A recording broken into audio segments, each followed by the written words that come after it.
আবার তুই এসছিস? বললাম না তোকে আগে টাকা নিয়ে আয়, তারপর ব্যাটিং খেলবি। আরে মানে আমি টাকা নিয়ে এসছি। এই নাও 5,000 টাকা। আরে এত টাকা তুই কোথায় পেলি? আমি যেখানেই পাই না কেন মারা, তোমার দেখার দরকার নেই। তুমি ব্যাটিং লাগাও। তা বল কার হয়ে লাগাবি? মুম্বাই আর লখনৌ খেলা আছে আজ। আমি মারা মুম্বাই লাভার, মুম্বাই লাগাবো।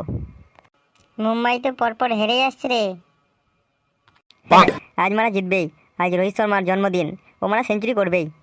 ঠিক আছে, খেলার শেষে আসিস। মুম্বাই জিতলে 5-10 পাবি। ঠিক আছে, আমি এখন আসলাম তাহলে।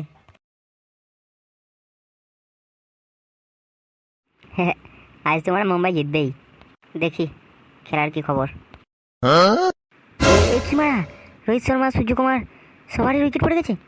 তাহলে আমার আজ জেতা হলো না রে। 5,000 টাকা আমার গেল। লোকের কাছ থেকে আমি ধার করে ব্যাটিং খেললাম।